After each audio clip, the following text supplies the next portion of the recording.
Alright, so MLP is all about teaching lessons, right? Well, it's time for these kids to learn the most important lesson of all. It's no secret whatever Hasbro touches turns into a toy, a game, a shitty movie franchise with more lens flares and mindless explosions than a rave in Iraq, but for the most part, I'm okay with that.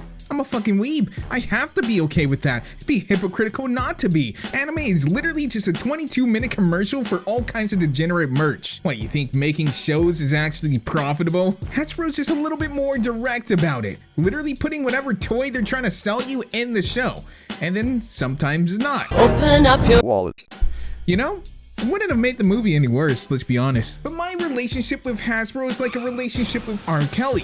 It will probably end in a court trial. It only works as long as when you're pissing on me, you're calling it rain so I can at least maintain some of my dignity. I say that without a hint of irony as I stare at 2D asses and boobs while writing this. If you're going to show non-stop throughout a series, you simply have to create the illusion well enough that I can pretend like you're not constantly selling me something. When it comes to this episode though, and you failed. I understand the whole premise of a company is to make money. Believe me, I'm not some sort of commie out there. Get that bread, tickety-talk gamers. But when it influences the episode to such a high degree as the only conceivable reason for the episode to exist in the first place is so that you have some reason to warm up the Chinese workshops to honk us another barely non-toxic plastic abomination that somewhat resembles the product shown in the show. This thing, this monument to all of your sin, is bad from a storytelling perspective, from a marketing perspective, and here's why. So the Tree of Harmony is supposed to be like this godlike figure,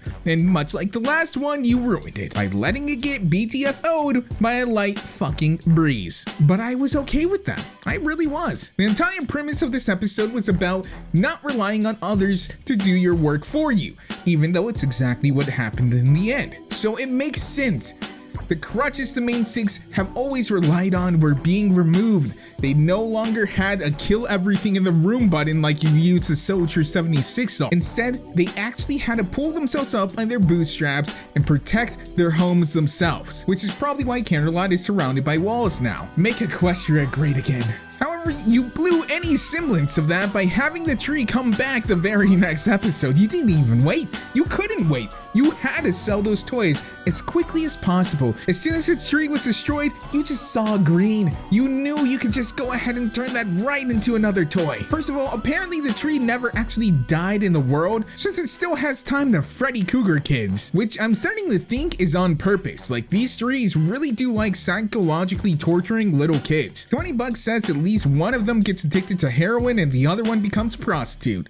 My money's on Gallus. Wait, for the heroin or the prostitution? Yes. Future psych visits aside, this little moment means that the tree was never actually gone, except it refers to itself in third person, making it seem like, no, yeah, it's actually dead and this is something else. Except then everyone else refers to it as the Tree of Harmony multiple times. So, will the real Tree of Harmony please stand up? I get it, writing is hard. But when you have this much confusion, and when we're only on act 1 of your episode, maybe go back to the drawing board. This show is meant for little kids. If I'm having to sit here autistically analyzing the word choices made by your characters just to figure out what the fuck's going on, maybe change it. Because the spirit can't be the tree and not the tree at the same time. You don't have the way to pull off that holy trinity shtick. It barely worked for the last guy who did it. So the tree that's not the tree calls them back to Equestria in a really cryptic manner so that they can save them. Okay, but you didn't tell them what to do. When they got there, they were told you were dead. And sure, maybe you figured they'd want to come pay the respects to you for some reason. I don't know why you would think that, seeing as how your only interactions have literally been kidnapping and torturing them, and in some cases, almost killing them. But what if they decided, and I know this is weird because this would be a logical thing to do, and we've proven all our protagonists are anything but what if they just decided to bury you? Just give you a normal funeral. Just maybe put their hands on your coffin and press F to pay respects. What if they did that? They would have still paid the respects to you, but you wouldn't be able to turn into a new playset for 5-year-old girls to drool over and 50-year-old guys to, well, let's not talk about what they do to you. As we've seen, whatever friend group we focus on, there's one thing that keeps them all linked. They're all horribly incompetent. For instance, this group of friendship students whose literal school day consists of learning about the magic of friendship decides that the best course of action for them to take for when they're disagreeing on a way to honor the tree is to actively choose not to work together. I'm sure that was a joke, or at least it was meant to be found funny. And to that I say, are you trying to be retarded on purpose? You better not be, you little shit. This isn't a joke. It's a disability. You need to learn the difference. Not only are these students dumb, I can only imagine that the teachers are even more dumb. And seeing as how they're the main six, I'm pretty sure my hypothesis is correct. What are you teaching these kids that this would even be an action that crosses their minds? People in the fandom often give passes to things like this, saying that this is actual character depth, and that's mostly the fault of this myriad of reviewers that refuse to say anything truly negative about the show because they're 100% cucked. But this isn't character development. When Fluttershy reverts to being season 1 Fluttershy, it's not depth. Yes, it does take a while for people to change their entire personality. That's true. But you can write that in an organic way. It doesn't feel so jarring and so much like you simply forgot the lessons you made your character learn in the first place, which Occam's razor would suggest is probably the most likely outcome, seeing as how we've learned the same lessons over and over and over. And I know the writer's trying to make a cheeky little thing with the friendship journal about how, oh, you know, maybe characters just need to learn the same lessons over and over because you don't really get everything on your first go around. But no, these are lessons that you should have learned as a kid to begin with.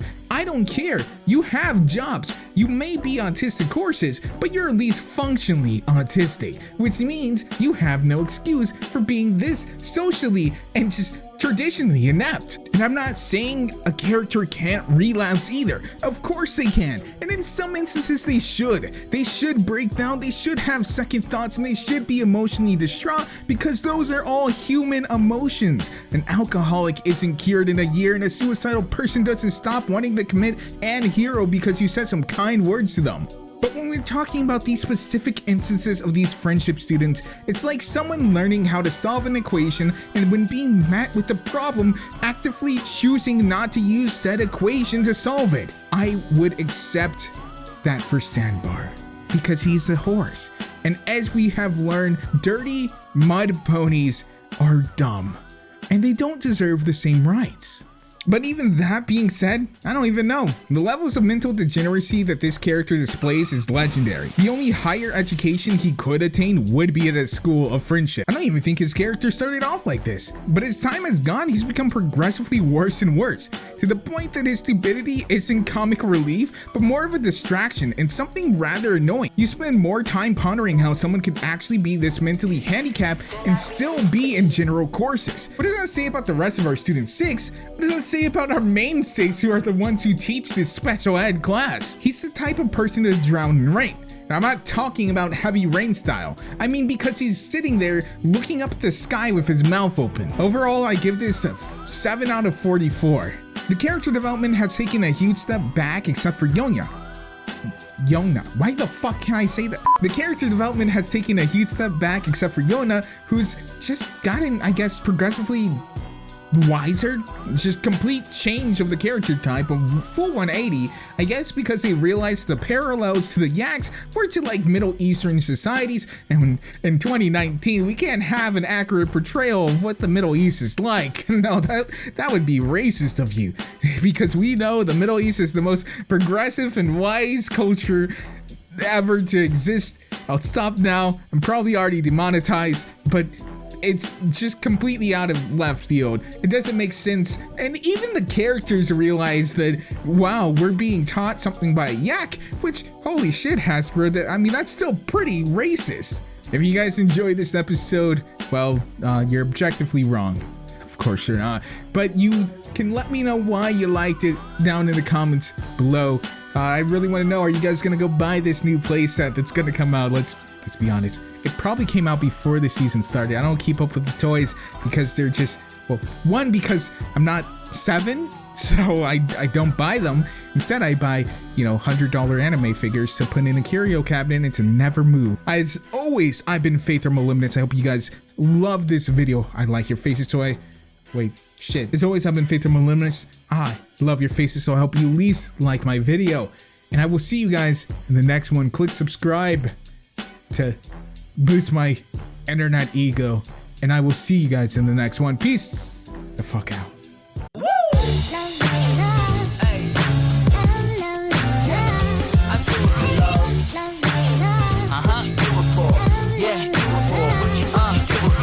I do it for the love,